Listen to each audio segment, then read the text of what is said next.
Bos besar sebenarnya sudah langsung menyerahkan proyek itu kepada direktur pengadaan di bawahnya. Bahkan berulang kali menegaskan bahwa kamu harus ikut dalam proyek tersebut. Namun jika pada akhirnya kamu tetap tidak mendapat proyek itu, berarti kamu telah melakukan kesalahan fatal.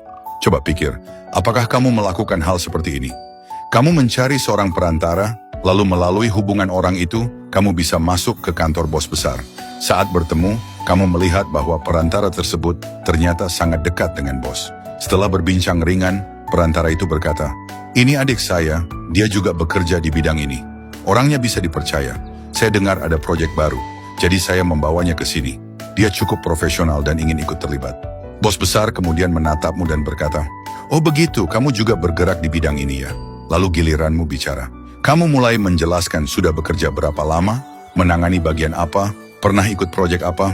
Namun sebelum selesai bicara, bos memotong. "Begini saja, biasanya saya tidak mengurus detail teknis. Kamu temui saja si A atau si B. Tapi tunggu sebentar." Kemudian bos mengangkat telepon. "Pak Budi, tolong naik ke kantor saya sebentar."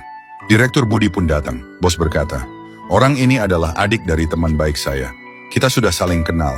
Dia ingin ikut proyek ini. Kalau sesuai, tolong bantu dan pastikan dia bisa masuk."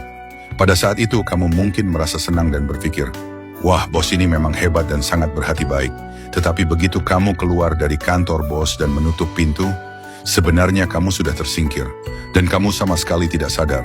Padahal saat itu Direktur Budi berkata, "Tidak masalah, nanti saya laporkan ke pimpinan. Anda tunggu kabar saja." 1 bulan berlalu, 2 bulan berlalu. Semakin lama kamu semakin merasa ada yang tidak beres dan kamu mulai panik. Lalu kamu kembali menghubungi perantara. Dan jawaban perantara selalu seperti ini, "Saya sudah bantu hubungkan. Sisanya kamu follow up sendiri. Saya tidak enak kalau terlalu sering ikut campur." Saya ingin mengatakan sebuah kenyataan. Dalam dunia bisnis, kalau kamu bertindak seperti itu, bahkan ketika peluang sudah di depan mata, kamu tetap akan kehilangannya. Karena sebenarnya, sejak kalimat pertama kamu sampaikan kepada orang kunci, kamu sudah salah. Pertama-tama kamu harus paham, ketika kamu bertemu bos besar yang belum mengenalmu, situasinya adalah situasi penilaian, situasi wawancara. Yang perlu kamu lakukan bukanlah menjelaskan panjang lebar, tetapi harus tampil menonjol, membuat kesan kuat, bukan hanya lewat begitu saja. Masuk ke kantor, orang lalu langsung menceritakan, "Nama saya sudah bekerja sekian tahun. Saya pernah mengerjakan proyek ini itu." Itu karena kamu merasa hubungan perantara sudah sangat kuat. Padahal kenyataannya, betul, perantara memang punya hubungan kuat. Tetapi saat perantara membawamu menemui bos besar, bos tersebut sudah melunasi utang budi kepada perantara. Mulai dari momen itu, kamu tidak punya keuntungan apapun lagi.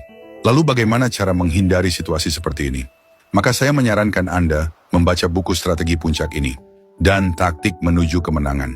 Buku ini mengumpulkan lebih dari 100 kasus psikologi sosial dan keterampilan perilaku yang paling mendalam dan terbaru dengan 50 strategi praktis yang dapat diterapkan di tempat kerja, dalam pergaulan sosial, dalam keluarga, maupun di dunia bisnis. Buku ini akan mengajarkan Anda cara menjadi orang baik tanpa membiarkan siapapun memanfaatkan Anda. Menjadi cerdas tanpa kehilangan kejernihan dan ketulusan hati. Ini bukan buku tentang tipu daya atau trik licik. Ini adalah buku yang membantu Anda memahami manusia secara mendalam, agar Anda tidak lagi menjadi korban siapapun. Segera pesan 1 set hari ini. Jangan lewatkan kesempatan ini. Banyak hadiah menarik sedang menanti Anda.